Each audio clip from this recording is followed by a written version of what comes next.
Bonjour Eliana. Bonjour Olivier. Nous sommes le 14 mars. Exactement. Et que s'est-il passé le 14 mars? On a eu la naissance d'une personnalité célèbre. On verra bientôt des images à l'écran. Ouais, mais si je vous tire la langue, ça vous rappelle quelqu'un? Non. Albert Einstein. Albert Einstein qui était très proche du mouvement sioniste. Mmh. D'ailleurs, il est né un 14 mars. Il est né un 14 mars 1879 à Ulm dans l'Empire allemand.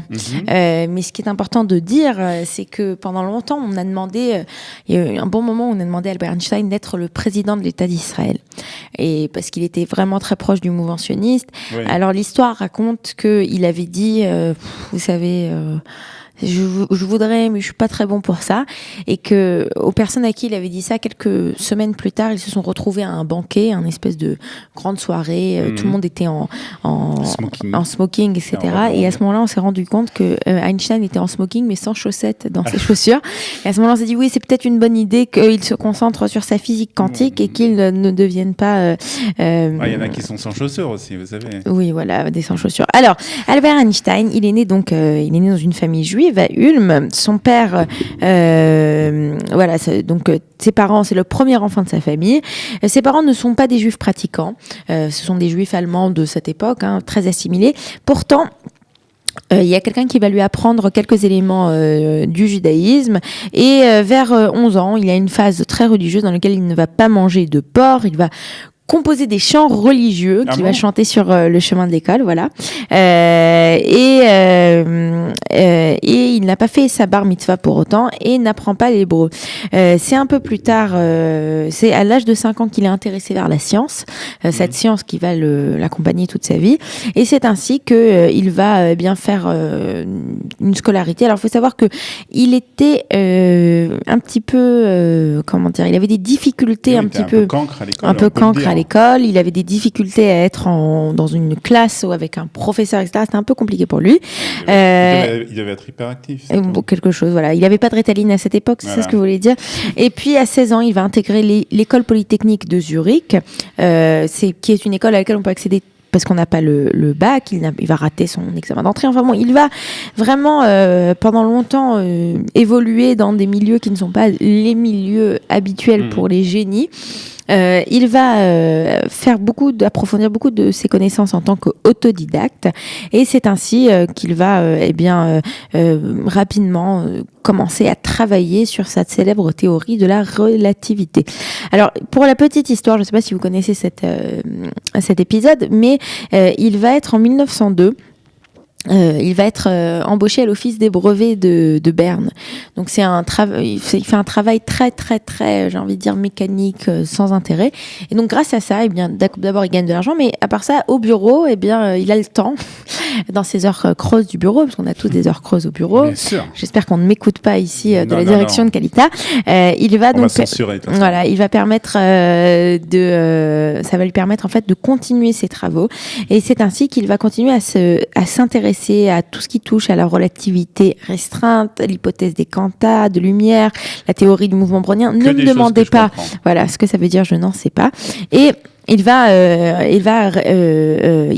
publier de nombreux articles, entre autres un article qui s'appelle « La nouvelle détermination des dimensions moléculaires ».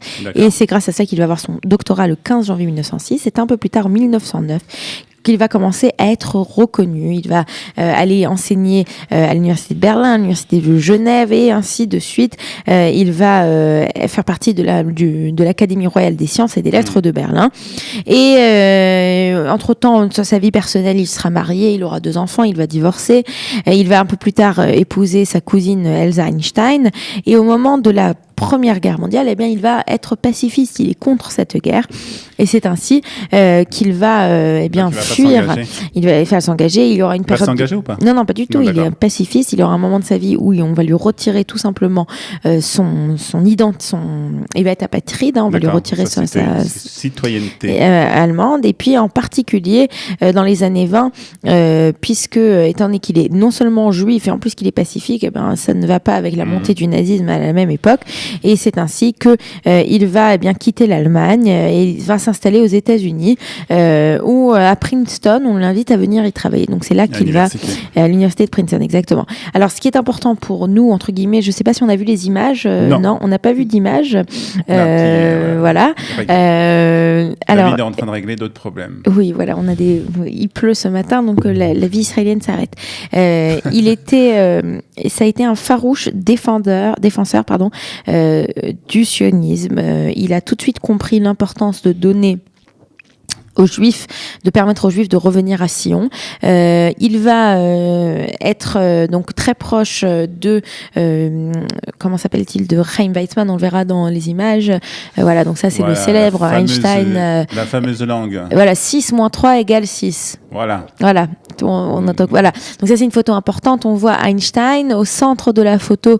On a une femme à la gauche de cette femme. On a le haut commissaire britannique donc de Palestine. Donc on voit qu'il était véritablement extrêmement impliqué dans tout ce qui touchait au sionisme. C'était déjà une personnalité extrêmement connue à cette époque. Si je me trompe pas, son prix Nobel, il l'a eu assez tôt.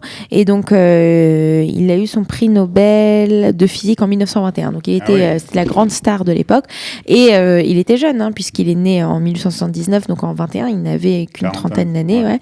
Et il va donc se faire extrêmement connaître. Voilà, donc l'État d'Israël qui le reconnaît en faisant les lirotes. Malheureusement, ce sont des billets qui n'ont pas tenu longtemps, puisqu'on sait que les lirotes israéliennes ont été rapidement remplacées par d'autres monnaies. Donc il a fini sa vie aux États-Unis. Il a fini sa vie aux États-Unis, mais il a offert son cerveau, ainsi que tout son cerveau est à l'université ivrite de Jérusalem. Voilà. Ouais. Oui, pour qu'on étudie son cerveau, parce que c'était un génie. Et comment est-ce que donc il y a son cerveau dans du formol qui est quelque part à l'université ivrite de Jérusalem, à l'université hébraïque, et aussi tous ses papiers. Et donc de temps en temps, on retrouve une certaine chose. Et donc il a véritablement été révolutionnaire. Voilà, et fait énormément pour. Ça aurait été un bon président, je pense. Bah ouais, mais ça a été Chaim Weizmann à sa place, et puis ensuite après Chaim Weizmann, c'était Yitzhak Ben-Tzvi, mon petit chéri. Voilà, on va s'arrêter là.